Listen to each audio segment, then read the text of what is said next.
సమతా క్రాంతిదర్శికి భారతరత్న, సామాజిక సమానత్వానికి జీవితాంతం కృషి చేసిన కర్పూరి ఠాకూర్కు దేశ అత్యున్నత పౌర పురస్కారం. దేశంలో సామాజిక సమానత్వ రాజకీయాల ఆద్యులలో ఒకరైన బీహార్ మాజీ ముఖ్యమంత్రి, సోషలిస్టు నేత కర్పూరి ఠాకూర్కు కేంద్ర ప్రభుత్వం దేశ అత్యున్నత పౌర పురస్కారమైన భారతరత్నను ప్రకటించింది. ఈ మేరకు రాష్ట్రపతి భవన్ మంగళవారం ఒక ప్రకటన విడుదల చేసింది. ఇది కర్పూరి ఠాకూర్ శత జయంతి సంవత్సరం కావడం విశేషం. కర్పూరి ఠాకూర్కు భారతరత్నను ప్రకటించడం పైన ప్రధాని మోదీ స్పందిస్తూ, నిమ్న వర్గాల అభ్యున్నతి పట్ల కర్పూరి ఠాకూర్ చూపిన రాజీ లేని అంకితభావం, ఆయన దార్శనిక నాయకత్వం భారత సామాజిక రాజకీయ ముఖచిత్రం పైన చెరిగిపోని ముద్ర వేసింది. ఈ పురస్కారం ఆయన కృషిని గౌరవించడానికి మాత్రమే కాదు, మరింత న్యాయబద్ధమైన సమానత్వంతో కూడిన సమాజ నిర్మాణం కోసం ఆయన చేపట్టిన కర్తవ్యాన్ని ముందుకు తీసుకెళ్లడం కోసం కూడా, ఆ దిశలో మనలో స్ఫూర్తిని నింపడం కోసం ఈ అవార్డు తోడ్పడుతుంది. నిరాడంబరతకు, నిస్వార్థానికి, అత్యున్నత విలువలకు నిలువెత్తు ప్రతిబింబం వంటి కర్పూరి ఠాకూర్ తాను జన్మించిన బీహార్లోనే కాదు, యావత్ ఉత్తరాది ప్రజానీకంపై ప్రభావం చూపిన నేత. అందుకే ఆయన్ను ప్రజలు ప్రేమతో జన్ నాయక్, ప్రజానాయకుడు అని పిలుచుకునే వాళ్ళట. సో ఆయన పోరాటం చాలా పెద్దది. కర్పూరితోనే బీసీల రాజ్యం, బీహార్లో బీసీల గాలి వీచేలా చేసింది బీహార్ మాజీ సీఎం కర్పూరి ఠాకూరే అని బీజేపీ ఓబీసీ మోర్చా జాతీయ అధ్యక్షుడు కె లక్ష్మణ్ పేర్కొన్నారు. అంతకుముందు అక్కడ అధికారమంతా అగ్రకులాల చేతుల్లో ఉండేదని, బీసీల నాయకత్వం ఆయనతోనే ప్రారంభమైందన్నారు. బీహార్లో మహిళలకు రిజర్వేషన్ల ఘనత కూడా కర్పూరి ఠాకూర్దే అన్నారు. ఆయనకు భారతరత్న ప్రకటించడం బీసీ వర్గాలను గౌరవించడమే అని లక్ష్మణ్ పేర్కొన్నారు. చూడండి, వీళ్ళు చాలా పగడ్బందీ వ్యూహంతో భారతీయ జనతా పార్టీ ముందుకెళ్తున్నట్టు కనబడతా ఉన్నది. వాళ్ళు బీసీలను అట్రాక్ట్ చేసే ప్రయత్నం చేస్తున్నారు.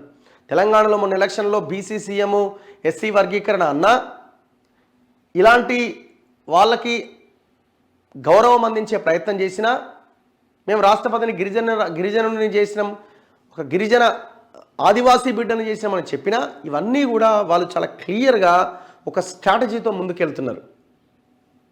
బీసీ వర్గాలని ఆకట్టుకునే ప్రయత్నం వాళ్ళు చేస్తున్నారు. ఇప్పుడు అందులో భాగమే ఈ భారతరత్న కూడా. ఆయన అద్భుతమైన చాలా గొప్ప మహానుభావులు, ఇవ్వాల్సిందే. ఇప్పుడు వాళ్ళు దీన్ని ఒక పొలిటికల్ అంశంగా మార్చుకునే అవకాశం ఉంది. ఇప్పుడు ఒక మంచి పని చేసి దాన్ని రాజకీయంగా వాడుకోవడంలో తప్పు లేదేమో ఒక రకంగా చెప్పాలంటే. వాళ్ళ ఎజెండా ఏమైనా ఉండొచ్చు. ఇప్పుడు ఎవరైనా దీని గురించి వేరే పార్టీ వాళ్ళు క్వశ్చన్ చేసినప్పుడు, మరి మీకు ఎందుకు సాధ్యం కాలే, మీరు ఎందుకు ఇవ్వలేకపోయారు అన్న క్వశ్చన్కి వాళ్ళ దగ్గర ఏం సమాధానం ఉంటుంది? ఉండదు. సో అల్టిమేట్గా వీళ్ళు పగడ్బందీగా, ఒక ప్రణాళికాబద్ధంగా, పక్కా వ్యూహంతో ముందుకెళ్తున్నారు. కాంగ్రెస్ నేర్చుకోవాలా, ఇట్లాంటి వాటి ద్వారా కాంగ్రెస్ నేర్చుకోవాలా. ఇప్పుడు మన తెలంగాణలో చూసుకోండి, అదే వాళ్ళే నామినేటెడ్ పదవులు వాళ్ళకే, ఎమ్మెల్యేలు వాళ్ళకే, మొత్తం అంత వాళ్ళకే. మీరు ఎందుకు ఒక ప్రయోగం చేసే ప్రయత్నం చేయరు? వాళ్ళు చేస్తున్నారు కదా. చూడండి, ఇప్పుడు మీరు ఎలక్షన్స్ని దీన్ని చూడొద్దు అని అనడానికి వీల్లేదు. ప్రతి పార్టీ, ఏ పార్టీ అధికారంలో ఉన్నా అల్టిమేట్గా వాళ్ళ పొలిటికల్ యాంగిలే ఉంటుంది. దాంట్లో ఎలాంటి డౌట్ లేదు. ఏ పార్టీ అధికారంలో ఉన్నా, గతంలో కాంగ్రెస్ ఉన్నా, ఇప్పుడు బీజేపీ ఉన్నా, రేపు ఇంకొకరున్నా, వీళ్ళే ఉన్నా పొలిటికల్ యాంగిల్లోనే ఆలోచిస్తారు. మీరు చూడండి, అప్పుడే స్టార్ట్ చేశారు కదా వీళ్ళు. బీసీలకు మేము పెద్దపీట వేస్తాం, బీసీలకు, నిమ్న జాతి వర్గాలకు మేము అధికారం ఇవ్వడానికి ప్రయత్నిస్తామని ఇది ఒక లైన్ తీసుకొచ్చినారు.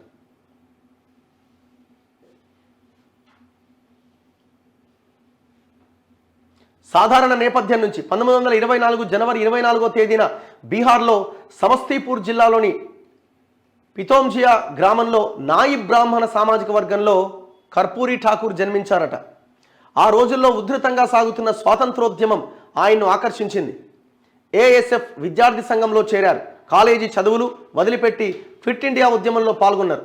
1942-45 మధ్య జైలు జీవితం గడిపారు. స్వాతంత్రానంతరం తన గ్రామంలో ఉపాధ్యాయుడిగా పనిచేశారు.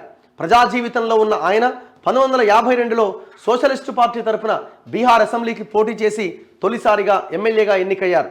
ఆ రోజుల్లో బీహార్ నుంచి ఆస్ట్రియాకు వెళ్లిన ఒక ప్రతినిధి బృందంలో కర్పూరి కూడా ఉన్నారు.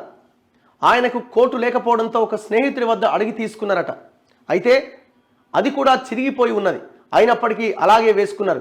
దాన్ని చూసిన యుగోస్లేవియా అధినేత మార్షల్ టిటో కర్పూరి ఠాకూర్కు ఒక కొత్త కోటు అందించిందట. కర్పూరి తన ప్రజా జీవితంలో తొలి నుంచి అత్యంత నిరాడంబరంగా ఉండేవారు. 2 సార్లు బీహార్ సీఎంగా పనిచేసిన ఆయనకు సొంత ఇల్లు, కారు వంటి సౌకర్యాలు, అటుంచి సరైన దుస్తులు కూడా ఉండేవి కావు. వాటి గురించి ఆయన ఎన్నడూ పట్టించుకునేవారు కాదు. అయినా తన పోరాటము ఎట్లా ముందుకు తీసుకెళ్ళినో చూడండి. ఏమీ లేకపోయినా ప్రజల కోసమైనా జీవితం అని ఆయన అడుగు ముందుకేసిండు. మద్య నిషేధం రాజకీయంగా అంచెలంచెలుగా ఎదిగిన కర్పూరి ఠాకూర్ బీహార్ మంత్రిగా, డిప్యూటీ సీఎంగా పనిచేశారు.